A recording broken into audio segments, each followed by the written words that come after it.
আসসালামু আলাইকুম। আউযু বিল্লাহি মিনাশ শাইতানির রাজিম। বিসমিল্লাহির রহমানির রহিম। সূরা বাকারার 267 নম্বর আয়াত। আউযু বিল্লাহি মিনাশ শাইতানির রাজিম। ইয়া আইয়ুহাল্লাযীনা আমানু আনফিকু মিন তাইয়্যিবাতি মা কাসাবতুম। হে ঈমানদারগণ, তোমরা ব্যয় করো তাইয়্যিবাতি মা কাসাবতুম, তোমাদের পবিত্র উপার্জনগুলির। অমিম্মা আখরাজনা লাকুম মিনাল আরদ, এবং উহা হতে দান করো, যাকাত দাও, যেগুলি আমি পৃথিবীর থেকে বের করি, মাটির থেকে বের করি। ওয়ালা তায়াম্মামুল খাবিসা মিনহু তুনফিকুন, তোমরা খারাপ মাল জাকাতে দেওয়ার চেষ্টা করবে না। যেহেতু এই খারাপ মাল তোমাদেরকে দিলে তোমরা তা আনন্দের সহিত গ্রহণ করবে না, মাথা নিচু করে লজ্জা সহকারে গ্রহণ করবে, অথচ এই মাল তোমরা জাকাতে দিতে চেষ্টা করবে না, অন্তত মধ্যম মাল তোমরা জাকাতে দিবে। এখন এই আয়াতে আল্লাহ তাআলা স্পষ্ট জাকাতের কথা বলেছেন। জাকাতের কথা বহু জায়গায় কোরআনে বলা আছে। সূরা বাকারার 3 নম্বর আয়াতও বলা আছে, ওমিম্মা রাযাকনাহুম ইউনফিকুন। এই জীবিকা ব্যয় করা, এই ব্যয় করার ক্ষেত্রে প্রথমেই আপনাকে জাকাতের কথা চিন্তা করতে হবে, যেহেতু এটা হলো ফরজ। এখানে আল্লাহ কি বলেছেন দেখেন, হে ঈমানদারগণ, তাইয়্যিবাতি মা কাসাবতুম, তোমাদের উপার্জনের পবিত্র বস্তুগুলি হতে তোমরা জাকাত দাও।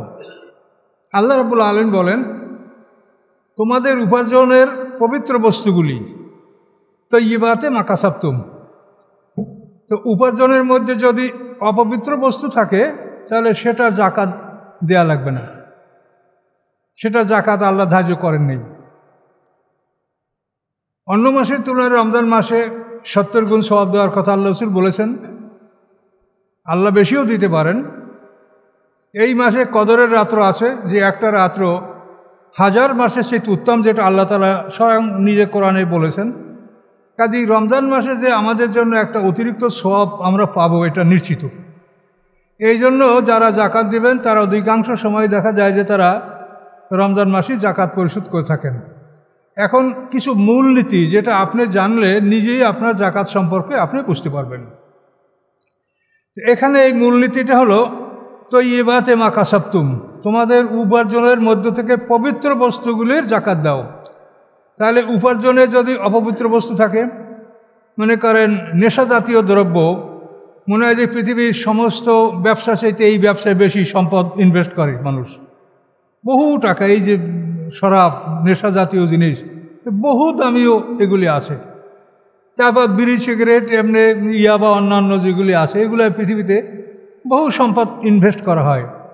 তো আল্লাহ বলছেন যে এইগুলির থেকে আমি তোমাদের জাকাত দিতে বলি নেই, এটা তৈয়বাত না, পবিত্র না। কারো তামাকের ব্যবসা আছে, কারো শুকরের ফার্ম আছে, কারো কাসিমের ফার্ম আছে। তো কাসিমটার ব্যাপারে আবার সমস্যা আছে, যে কচ্ছপ, এটা কিন্তু বুখারী হিসেবে এক হাদিস আছে যে লা বা'সা বিস-সুলহাফাতে, কচ্ছপ খাওয়ায় কোনো আপত্তি নাই, এটা বলা আছে। কিন্তু হাদিসের সব কথা তো আমরা গ্রহণ করব না, বা আপনারাও কেউ গ্রহণ করবেন না। তো কচ্ছপটার ব্যাপার হচ্ছে যে এটা কোরআনে যে 4টে বস্তু, মৃত জন্তু, প্রবাহিত রক্ত, শূকরের মাংস, আল্লাহ ছাড়া অন্য নয় উৎসর্গ করা, এই 4টা ডাইরেক্ট হারাম।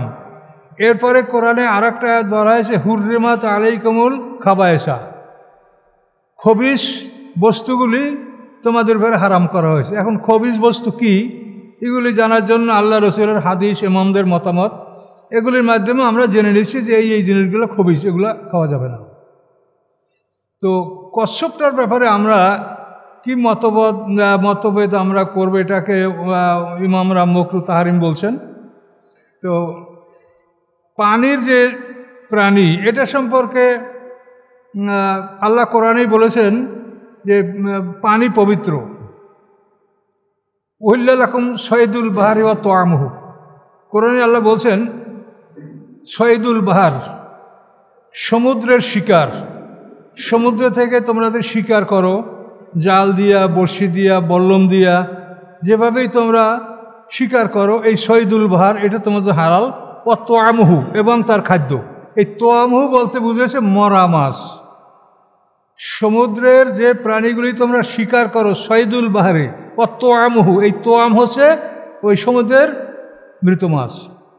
আল্লাহ রসুল বলছেন আত্মহুর মাউ আলহ্লু মাইতাতহু। আল্লাহ রসুল বলছেন যে সমুদ্রের পানি পবিত্র এবং তার মৃত প্রাণীগুলি আমার জন্য হালাল, এই মাছ হালাল। এখন কচ্ছপটা কি, এটা আমরা নির্ণয় করতে হবে। এটা উভচর, এটা পানিতেও বসবাস করে আবার শুকনো মাটিতেও বসবাস করে। আপনারা সব শহরের মানুষ, তা আমরা যখন গ্রামে বসবাস করছি আমাদের বাড়ির বাগানে অনেক জায়গায় দেখা গেছে যে মাটি খুঁড়ে তার মধ্যে কচ্ছপ ঘুমিয়ে আছে। হিন্দুরা এসে খুঁজে খুঁজে এগুলোকে বাইর করিয়া ধরে নিয়ে যাচ্ছে, আমাদের চোখের সামনে দেখেছি। তাই ওগুলো বেশি মাটির নিচে না, অল্প একটু মাছি খুঁড়া নিজের শরীরটা ঢাকতে এতটুকু।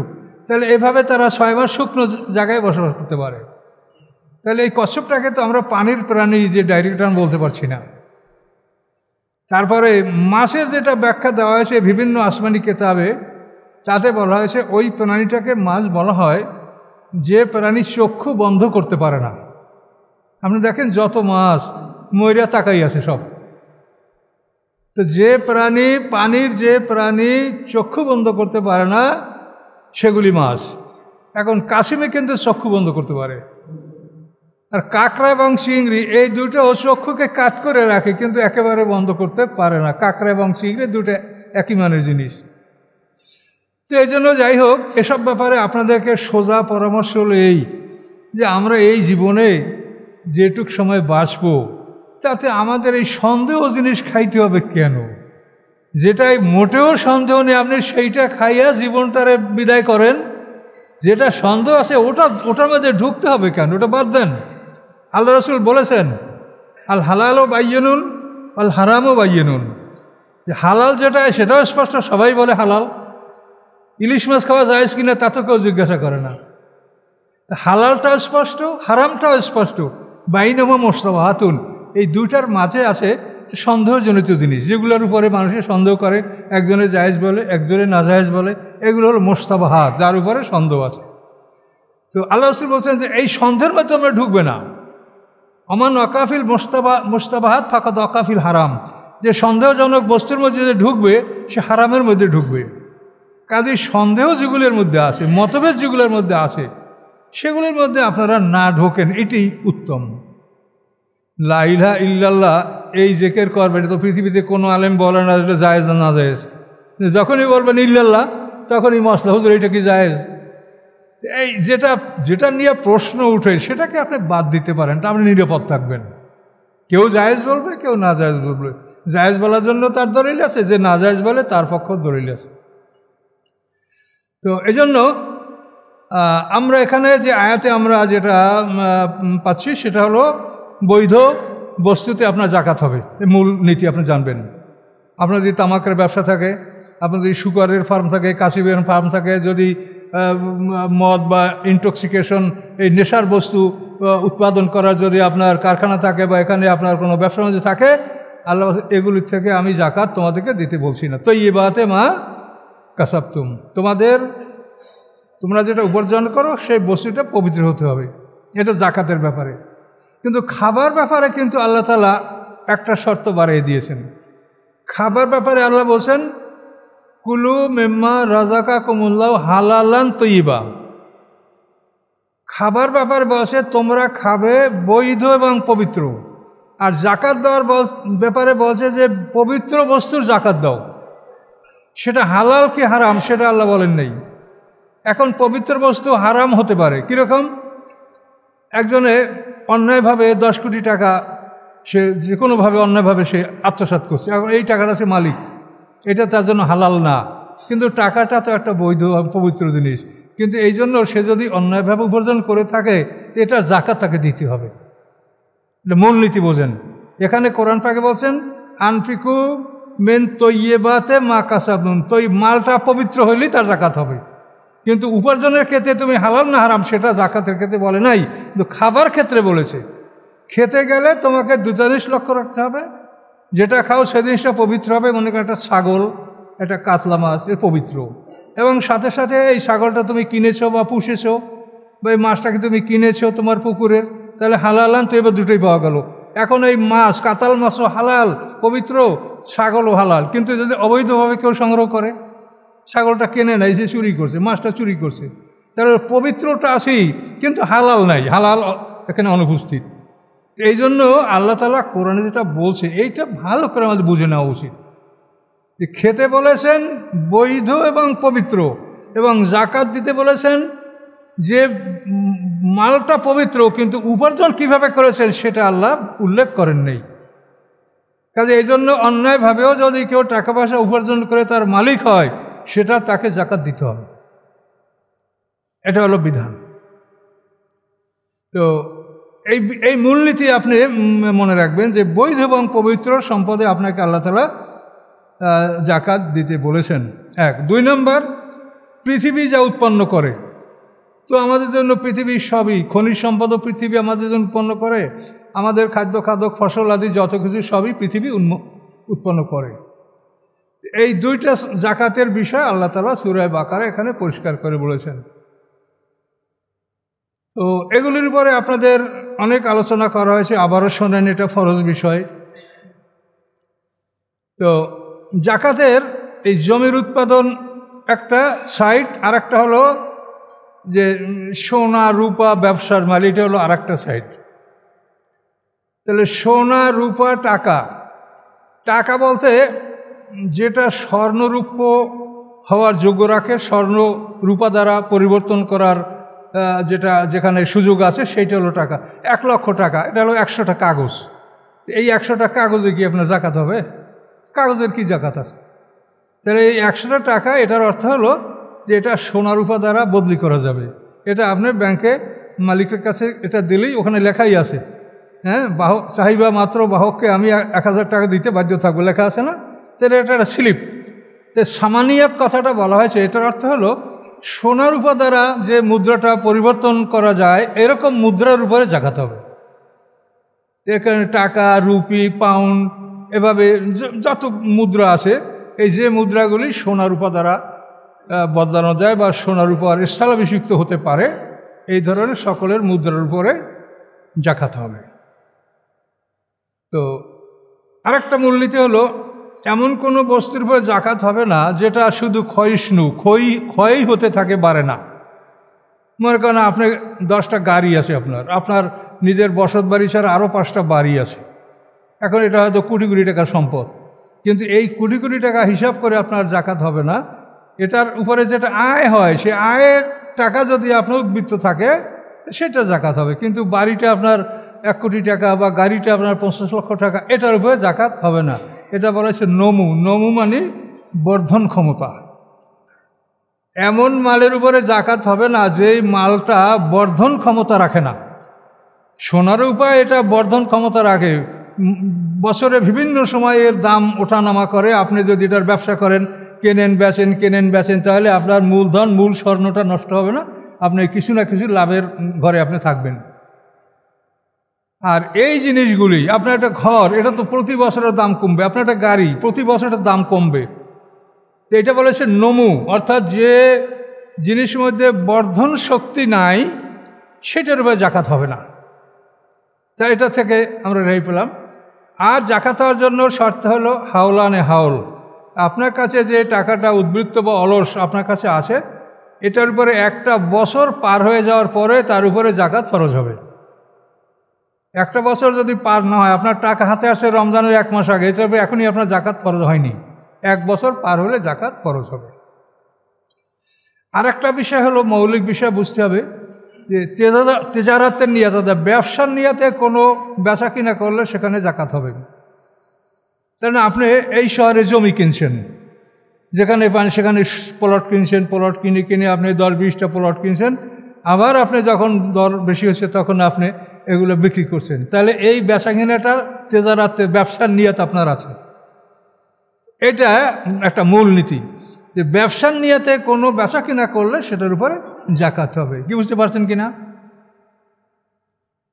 আর আপনি এমনি নিজে বাড়ি করার জন্য জমি কিনছেন, এটার উপরে না, ব্যবসার নিয়াতে যদি আপনি কিনে থাকেন যে আমি এটা কিনেছি, দর যখন বাড়বে তখন আমি বিক্রি করব, এই ব্যবসার নিয়াতে যে টাকাটা আপনি ইনভেস্ট করবেন, এটা হলো নিয়তুত তেজারাত, ব্যবসার নিয়ত, সেই মালের উপর আপনাকে জাকাত দিতে হবে। তো এই জাকাত আপনি এভাবে এই যে সোনা রূপা চাঁদি ব্যবসার মাল এগুলোর উপরে জাকাত হলো বছর শেষে 40%-1 জাকাত দিতে হবে। এগুলি নিয়ে অনেকেই আমাদের কাছে প্রশ্ন করেন যে আমি ডিপিএস করছি বা টাকাটা অন্যভাবে আসে, এটা আমি কি করব। আপনি একটা কথাই মনে ভাববেন যে আপনি যে টাকার মালিক সেই টাকার জাকাত আপনাকে দিতে হবে। এখন আপনার টাকা কোথায় কোথায় আসে সেটা আপনি জানেন, ব্যাংকে আছে না পোস্ট অফিসে আছে না কোনো ব্যবসা প্রতিষ্ঠানে আছে না কোথায় আছে না কারোকে ধার দিয়েছেন। আপনি যে টাকার মালিক এইটা নিজে চিন্তা করবেন, এটা আমরা বলতে পারবো না। আপনি যে টাকার মালিক সেই টাকার জাকাত আপনাকে দিতে হবে, এটা আপনি লক্ষ্য রাখবেন। আর এই যে বলা হলো যে মানে এখানে বৈধ এবং পবিত্র দুটা কথা বলা হয় নাই জাকাতের ব্যাপারে, তো সেক্ষেত্রে আপনি মনে রাখবেন যে আপনার যে অর্থগুলি অন্যায়ভাবে আপনার কাছে আসছে সেটার আপনি জাকাত দিবেন। এবং সেটা সম্বন্ধে কোরআনে তাফসিরে এটা বলা আছে যে এই টাকাটা কার, তোমার কাছে টাকা আছে, তোমার দখলে টাকা আছে, তুমি মালিক, তুমি জাকাত দিয়ে দাও, কিন্তু টাকাটা কার আল্লাহ বলেন সেটা তো আমি জানি, কাজে আমি সব তাকে দিব। কিন্তু তোমার দখলে, তোমার আয়ত্তে, তোমার কবজায় এই টাকাটা, কাজে এটা তুমি জাকাত দিতে হবে, তুমি জাকাত দাও। তো সব তুমি পাবে না কে পাবে আল্লাহ বলেন সেটা আমি জানি, কার টাকা আমি তাকে সব দিব, কিন্তু জাকাত তোমাকে দিতে হবে। তো যারা জাকাত উসুল করবে যদি এভাবে থাকে তাহলে তারা এইসব আইন কানুনের মাধ্যমেই তারা জাকাত উসুল করবে। জাকাত উসুল করা তো সরকারের পক্ষ থেকেই এটা ব্যবস্থা। আল্লাহ রসুলের জামানায় তিনি অন্তত 16টা অঞ্চলে 16 জন জাকাত আদায়কারী আল্লাহ রসুল নির্বাচন করেছিলেন। কাজে এখন তো জাকাত আদায় করা হয় না, এখন আদায় করা হয় ইনকাম ট্যাক্স, ভ্যাট, কর এগুলি। কিন্তু কোরআন বলে যে তুমি জাকাত ওসর এগুলি তুমি আদায় করো। আর খেরাজ, বিধর্মীদের জমির জাকাত হবে খেরাজ, খাজনা। মুসলিমদের জমির জাকাত হবে ওসর।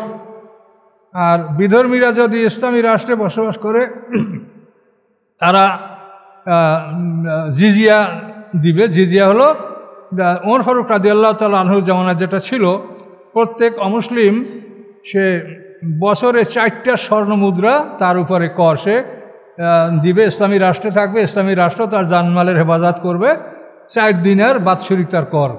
আর যদি সে মধ্যম পরিবারের লোক হয় তাহলে 2 দিনার, আর যদি গরিব হয় তাহলে বছরে 1 দিনার জিজিয়া।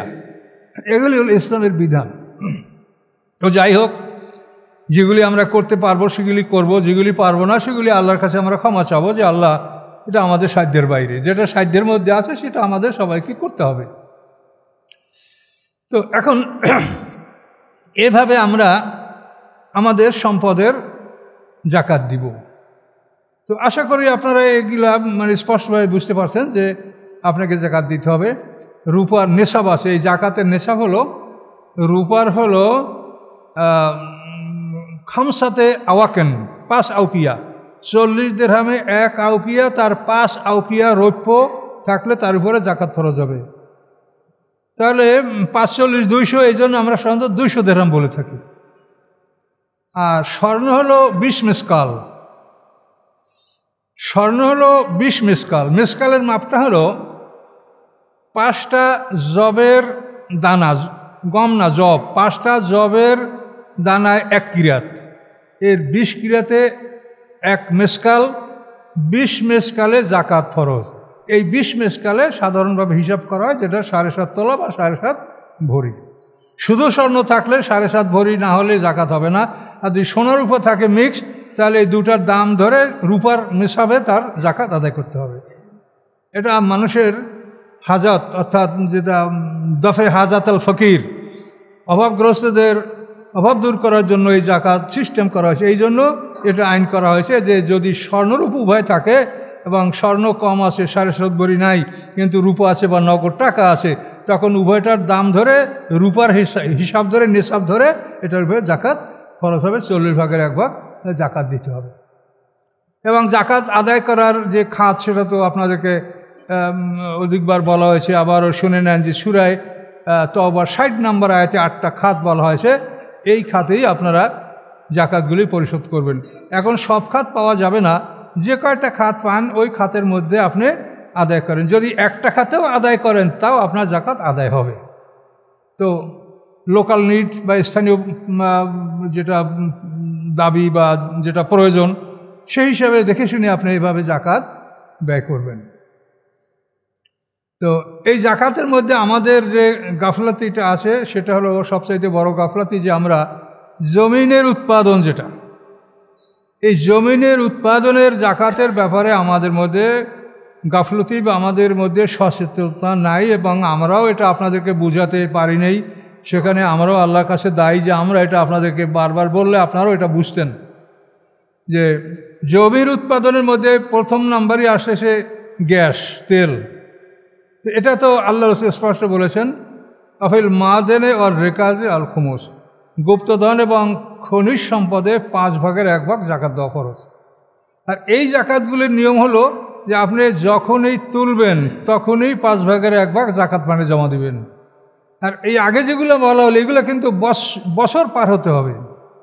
সোনা, টাকা, তারপরে ব্যবসার মাল, রূপা, এগুলি 1 বছরে একবার জাকাত। আর এই খনিজ সম্পদ আপনি যখন তুলবেন তখনই 5 ভাগের 1 ভাগ জাকাত পানে জমা দিবেন। ফসলের বিষয়টা, আপনি যতবার একটা জমিন থেকে ফসল কাটবেন, আপনি ধান চাষ করছিলেন, ধানের ওষুধ দিবেন, আলু চাষ করছেন, আবার আলুর ওষুধ দিবেন।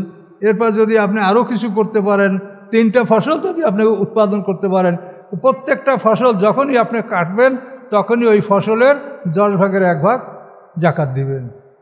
আল্লাহ তাআলা সমাজ ব্যবস্থাটাকে এমন করে রেখেছেন যে আমাদের যাদের জ্ঞানী তাদের উপরে আল্লাহ তাআলা দুর্বল শ্রেণীর খাদ্য খাদক, তাদের জীবন যাপন, ভরণ পোষণ, এটা এই ধনীদের দায়িত্ব আল্লাহ দিয়েছেন। কিন্তু আমরা এটা নিজেদের দায়িত্ব মনে করি না, আমরা মনে করি এহসান, যে আমরা তাদের উপকার করতেছি। আমরা তাদের উপকার করছি না, এটা আমাদের উপরে কর্তব্য, তাদের অংশটা আমাদের মধ্যে আছে। কোনো মানুষ যদি জাকাত আদায় না করে, তা আমি কি বলবো, আপনি দুঃখের সহিত বলছি যে সেটার অবস্থা হবে এই যে আপনি ফকিরের সম্পদ খাচ্ছেন। যে ফকির, এই ফকিরের কোনো সম্পদ কোনো মানুষ খায়? কোন জাকাত যে দেয় না সে তো ফকিরের সম্পদ খায়, তো ফকিরের মাল আপনার কাছে, সেটা আপনি খাচ্ছেন।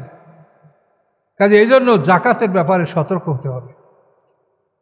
আপনি 26 মণ ফসল যারা পাবে, এই জমিনের প্রত্যেকটা উৎপাদনের নেশাব 26 মণ। এই 26 মণ এটা কেতাবে আপনি পাবেন 350 1 সা, 60 সাই 1 অসাক। এই 5 অসাক ফসল যে পাবে তাকে তার 10 ভাগের 1 ভাগ ওষুধ দিতে হবে। এবং এখানে শর্ত রাখা হয়েছে যে ফসলটা বৃষ্টির পানিতে, নদীর পানিতে উৎপন্ন হবে, অথবা এমন গাছ সেই ফসলটা দিবে যেই গাছ শিকড় দ্বারা মাটির রস খেয়ে ফল দিচ্ছে, যেমন আম গাছ, খেজুর গাছ, নারকেল গাছ, কাঁঠাল গাছ, এই সমস্ত যেখানে ফসল আছে এরা 10 ভাগের 1 ভাগ জাকাত দেবে। আমাদের বরিশাল অঞ্চলে আমন ধান, এটা আমরা শ্রাবণ ভাদ্র মাসে মাঠে চাষ করে আর পৌষ মাঘ মাসে ধান কেটে আনা হয়। এর মধ্যে এখানে আর কিছু করা লাগে না, কোনো কিছুই নাই। ওই ভাদ্র মাসে রোয়া শেষ আর পৌষ মাসে ধান কাটে বাড়ি আনা, এগুলিতে ওষুধ হবে। আর যে ফসলগুলি যেমন মনে করেন ইরি, বোরো, এটা চাষ করতে পানি লাগে, সেচ লাগে, তারপরে ঔষধ লাগে, সার্বক্ষণিক কিষাণ খাটান লাগে। এই সমস্ত ফসলে জাকাত হবে নেসফে ওষুধ, অর্থাৎ 20 ভাগের 1 ভাগ। বুঝতে পারছেন? যেখানে সেচ সার লাগে না সেখানে হলো 10 ভাগের, 100 মণে 10 মণ, ওটা হলো 20 ভাগের 1 ভাগ, 100 মণে 5 মণ। তো আপনার 26 মণের নেশাব হলো, এরপরে আবার এই 26 মণের 5 ভাগের 1 ভাগ যদি বাড়ে সেটা জাকাতের আওতায় আসবে, আর 5 ভাগের 1 ভাগের কম যদি থাকে জাকাতের আওতায় সেটা আসবে না। এভাবে আপনি সমস্ত ফসলের জাকাত এটা দেওয়া আল্লাহ ফরজ করেছেন। এটা যদি আমরা না দিই, আমাকে আজকে জুমাতে আসার আগেই এক ভাই আমাকে মোবাইল করছেন যে আমি টাকাগুলি দিয়ে বিভিন্ন এই যে কি কতগুলি কেনার আছে না জিনিস, এই কি বলে এগুলাকে, উনি বিভিন্ন খাতে টাকা ইনভেস্ট করছে। হুজুর এগুলো তো আমি খাই, এখন যে মূল টাকা সেইটা যদি আমি তার থেকে আমি জাকাত দেবো কেমনি, আমার যেটা আয় হয় সে তো আমার খাইতে লাগে, এখন যদি মূল টাকা তা ওর জাকাত আমি দিতে পারছি না। তখন আমি বললাম যে আপনি এই দুনিয়াতে খান, এই জন্য আপনি ওই ব্যবসা দিয়ে খাচ্ছেন, তা আপনার সামনে কি কোনো খাবার দাবার ব্যবস্থা আছে না নাই? আপনার খাওয়া কি এখানেই শেষ না সামনে কোনো খাবার আছে? আপনার জীবন কি এখানেই শেষ না সামনে জীবন আছে বলেন? তাহলে আপনি এই এখন অতিরিক্ত ব্যবসার টাকা দিয়ে আপনি এখানে খান আর মূলধন রাইখে দেন, ওই দিয়ে জাকাত দিতে পারছেন না, তাহলে আপনার খাওয়া দাওয়া কি এখানেই শেষ না সামনে খাওয়া দাওয়া আছে? এগুলি আপনাকে ভাবতে হবে যে আমি এখানে যা খাই তার সাথে সামনে খাওয়া দাওয়ার বিষয়টা আরও জটিল। হ্যাঁ, এখানে তো বিভিন্নভাবে খাওয়ার ব্যবস্থা আছে, তাই না? ঘরে ফাঁক না হলে হোটেল আছে, রেস্টুরেন্ট আছে, অনেক কিছু আছে, কিন্তু ওখানে তো দুইটাই ব্যবস্থা, জান্নাত জাহান্নাম, এছাড়া কোনো ব্যবস্থা নাই। এই জন্য এটা আপনাদের মনের মধ্যে এই চিন্তাটা জাগ্রত হতে হবে যে আমরা জাকাতটা দিচ্ছি কেন, এটা জরিমানা নয়, এটা আমার জন্য, আমার ফিউচারের জন্য আমি এটা ইনভেস্ট করছি, এটা আমার ভবিষ্যৎ জীবন, আমি সামনে যেখানে একটা অবেল আখিরাতি ইউকিনুন, আমি যে দ্বিতীয় জীবনে আমরা পদার্পণ করব, সেখানে আমাদের সব কিছু প্রয়োজন আছে, সেটা পৃথিবী থেকেই আমাদেরকে এটা পাঠাতে হবে। আল্লাহ তাআলা কোরআনে পরিষ্কারভাবে বলছেন, ওয়াল তানজুর নাফসু মা কদ্দামাত লিগাদ, মানুষ যেন দেখে আগামী দিনের জন্য সে কি প্রেরণ করেছে, তুমি কতটুকু পাঠিয়েছো, যেখানে তুমি কোটি কোটি বছর দেশে থাকবে, সেই জীবনের জন্য তুমি কি অগ্রে প্রেরণ করেছো, আল্লাহ বলছে এটা তুমিই দেখো। ওয়াল তানজুর নাফসুম মা কদ্দামাত লিগাদ, মানুষ যেন দেখে যে আগামী দিনের জন্য সে কি আল্লাহর দরবারে প্রেরণ করেছে। আমরা যেটা করবো এটা এই যে আমরা কথাবার্তা বলছি, আমল করছি, এটা আসরের পরে ফেরেশতারা আল্লাহর কাছে নিয়ে যাবে। আবার রাতের আমল ফজরের নামাজের টাইমে এটা ফেরেশতারা আল্লাহর কাছে নিয়ে যাবে। আর আমাদের গলায় একটা কপি আছে আমল নামাজ ঝুলানো, এটাও তারা লিখবে, আর আল্লাহর কাছেও একটা কপি তারা নিয়ে যাবে। সকাল সন্ধ্যা দুইবার আমাদের আমল আল্লাহর কাছে জমা হয়। কি আমরা জমা দিচ্ছি? ফার্স্ট ক্লাসের টিকিট না সেকেন্ড ক্লাস না থার্ড ক্লাস? আমরা তো সবসময় ভালো ক্লাস পেতে চাই, কি তাই না? তাহলে আমরা আমাদের সামনে যে বিশাল বড় জীবন, এটার জন্য আমরা কি অগ্রে প্রেরণ করেছি, এটা আল্লাহ দেখতে বলেছেন। কাজেই আপনি পরকালের জীবনকে প্রাধান্য দিবেন, এইটা একটা বিরাট ব্যাপার। এই কথাটা আল্লাহর কোরআনে খুব কঠিন কথা, যে ফাম্মান তাগা ও আসারাল হায়াতের দুনিয়া ফাইনাল জাহিমা হিয়াল মাওয়া, যারা বিদ্রোহ করে দুনিয়ার জীবনকে প্রাধান্য দেয়, নিশ্চয়ই জাহান্নাম তার ঠিকানা। তো দুনিয়ার জীবনকে আমরা প্রাধান্য দেই না, এটা আপনার হিসাব আপনি করবেন, এটা আমি আপনার হিসাব করতে পারবো না, আমার হিসাব আপনি করতে পারবেন না, যে আমি আসলে কি দুনিয়ার জীবনকে প্রাধান্য দিচ্ছি না আখিরাতের জীবনকে প্রাধান্য দিচ্ছি। দুনিয়ায় আমি কতদিন থাকবো, মরার পর আমি কতদিন বাঁচবো, কাজে এই দুনিয়ার জন্য আমি কতটা সময় ব্যয় করছি, কতটা অর্থ ব্যয় করছি, আর পরকালের জন্য আমি কতটা অর্থ ব্যয় করছি, এ যার হিসাব সেই করেন। এটা কোরআনের কথা, এটা কোনো হাদিস না বা দুর্বলতার মধ্যে নাই। ফাম্মান তাগা ও আসারাল হায়াতের দিনে, যে বিদ্রোহ করে দুনিয়ার জীবনকে প্রাধান্য দেয়, ফাইনাল জাহিমা হিয়াল মাওয়া, দোজক তার ঠিকানা। কাজে দুনিয়ার জীবনকে প্রাধান্য দেওয়া যাবে না, পরকালের জীবনকে আপনি প্রাধান্য দিবেন। এবং আল্লাহ তাআলা আপনাকে অনেকটা কনসিডারেশন আল্লাহ আপনার জন্য রেখেছেন, সেটা হলো যে আপনি দুনিয়ায় যে নেকামলগুলি করেন, এগুলি আল্লাহ তাআলা 10 গুণ থেকে 70 গুণ বাড়িয়ে দিবেন। কিন্তু একটা পয়েন্টে আপনাকে সবসময় হুঁশিয়ার থাকতে হবে, সেটা হলো এই যে আপনার দ্বারা যেন কোনো রকম জুলুম না হয়। এই জুলুমের প্রধান জুলুম হচ্ছে শিরক, এরপরে অন্য অন্য সব অত্যাচার অন্যায় এগুলি সবই জুলুম। এই জুলুমের বিচারটাকে আল্লাহ কড়াকড়িভাবে করবেন। আমরা ইবাদত করি আমাদের মনকে ভালো করার জন্য, যদি মন ভালো হয় তো আমরা জুলুম থেকে বিরত থাকব, আর যাদের মন ভালো না তারা বেশি বেশি করে জুলুম করবে। ইবাদতের উদ্দেশ্য হলো মনকে ভালো করা।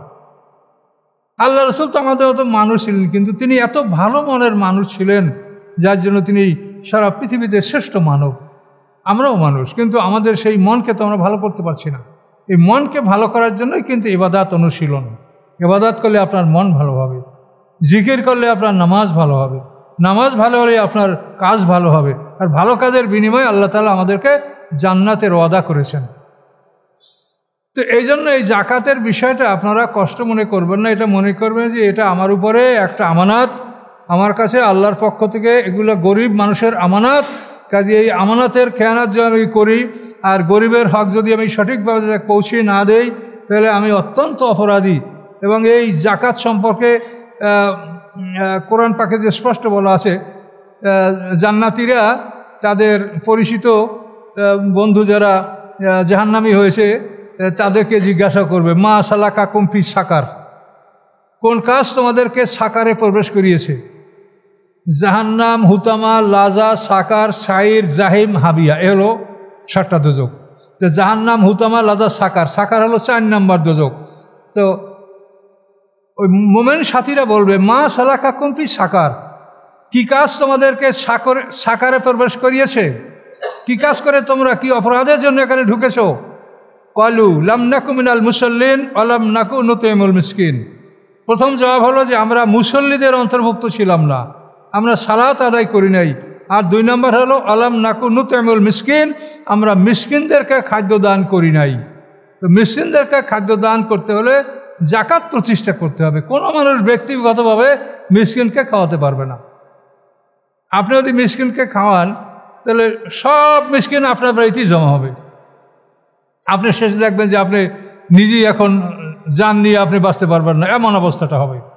এই সিস্টেমে আসতে হবে। আল্লাহ যেভাবে জাকাত ফরজ করেন সেটা আদায় করেন, জমিনের ফসলের ওসর যেটা আল্লাহ ধার্য করে এটা আদায় করেন, আদায় করে এগুলিকে নিয়মতান্ত্রিকভাবে আপনারা ব্যয় করেন। এইটা হলো শরীয়তের বিধান। আপনার কাছে যারা ঘুরে ফিরে বাইরে থেকে জাকাত নিতে আসে তাদের ব্যাপারে আপনি 100% নিশ্চিত হতে পারেন না যে এরা জাকাতের যোগ্য কিনা। জাকাত পাওয়ার জন্য যোগ্যতা তার থাকতে হবে, অর্থাৎ যোগ্যতা হলো যে সে যেন মানে জাকাত দেওয়া লাগে এই পর্যায়ের মানুষ না হয়, সে যেন গরিব ফকিরের মধ্যে মিসকিন হয়, যাদেরকে আল্লাহ কোরআনে বলেছে 8টা খাত, ওই খাতের লোক কথা বিনা সাদাকাল ফুকারা ফকির আল মাসাকিনা মিসকিন, আর আমিলিন আলাইহা যারা জাকাত আদায় কোনো চাকরি করবে তারা ওর থেকে বেতন নিতে পারবে। মুআল্লাফাতে কুলুবুহুম, মানুষের মন জয় করার জন্য। এই যে দেখেন ইহুদি খ্রিস্টানরা তারা এই যে মিশনারি ফার্মগুলি তাদের আছে, বিভিন্ন খ্রিস্টান মিশন, ইহুদিদের মিশন, ব্যাপটিস্ট মিশন, এরা কি করে দরিদ্র মানুষকে টার্গেট করে তাদের কিছু ধন সম্পদ, কাউকে গরু দেয়, কাউকে বাড়ি করে দেয়, কাউকে বিয়ে করায় দেয়, এই বিভিন্ন সুযোগ সুবিধার লোভ দেখে তাদেরকে তারা ইহুদি বানায়, খ্রিস্টান বানায়। এটা কিন্তু তারা আমাদের থেকে নকল করেছে। মুআল্লাফাতে কুলুবুহুম, মানুষের মন ঝুঁকানোর জন্য এই জাকাত ফান্ডের অর্থ আল্লাহ ব্যয় করতে বলেছেন। কিন্তু আমাদের তো এরকম কোনো সিস্টেম নাই। আমাদের সমাজ এতই দুর্বল যে আমাদের সমাজে একটা লোক মুসলমান হলে আজীবন সে নবমুসলিম থাকে, সে কোনোদিন পুরাতন হতে পারে না। তাকে যে পুনর্বাসন করার এর কোনো নিয়মতান্ত্রিকভাবে কোনো ব্যবস্থা নাই। এটা তো থাকা উচিত। ধর্ম মন্ত্রণালয় কি কাজ করবে? হাজী সাহেবদের টাকা হিসাব করলেই খালি আদায় হবে দায়িত্ব? হাজী সাহেবদের টাকা একটু বেশি খরচ হোক কম খরচ হোক, তাদের তো টাকা পয়সা আছে, এইগুলি নিয়ে বেশি চিন্তা করতে হবে। যে সমাজের দুস্থ মানুষের অভাব কিভাবে দূর করা হবে এগুলি তো জিজ্ঞাসা করবে। আল্লাহ রসুল হাদিসে বলেছেন, তুমি যদি পেট পুরে খানা খাও তোমার প্রতিবেশী না খেয়ে তাই তুমি মুমিন না। তাহলে এই হাদিস অনুযায়ী কি আমরা কেউ মুমিন? আমরা প্রতিবেশীর খবর রাখতে পারছি? এবং প্রতিবেশী বলতে তো আমরা সারা পৃথিবীর মুসলমানরা আমরা একটা জাতি। সারা পৃথিবীর মানুষকে আল্লাহ 2 দলে ভাগ করেছেন, মুমিন এবং কাফের। কাজী সারা পৃথিবীর মানুষ আমরা 2টো জাতিতে বিভক্ত, মুমিন এবং কাফের। কাজে আমাদের উপরে খুব বিশাল বড় দায়িত্ব আছে। তো এই জন্য জাকাতের মোটামুটি মৌলিক বিষয়গুলি আপনাদেরকে বললাম। মনে রাখবেন একটা কথা আবারও বলছি, যে আপনারা যে টাকার মালিক, যে সম্পদের মালিক হিসাব করে দেখেন মনে মনে, ওই টাকারই আপনাকে জাকাত দিবে বছরে একবার, এটা আপনাকে দিতে হবে। কাজে এই জন্য এটা হিসাব নিকাশ করে আপনারা জাকাত আদায় করেন। ভুল ত্রুটির জন্য আল্লাহর কাছে ক্ষমা প্রার্থনা করেন এবং এভাবেই আমরা যাতে কাজ করতে। আর তারপরে বিশেষ কোনো কারো জানা থাকলে সেটা আমাদের কাছে জানবেন বা অন্যান্য ওলামায়ে কেরাম আছে তাদের মাধ্যমে আপনারা জানার চেষ্টা করবেন। তো আজকে আমাদের হাতে আর সময় নাই। তো ইনশাল্লাহ আপনারা এখন 4 রাকাত কাবলা জুমা আদায় করেন।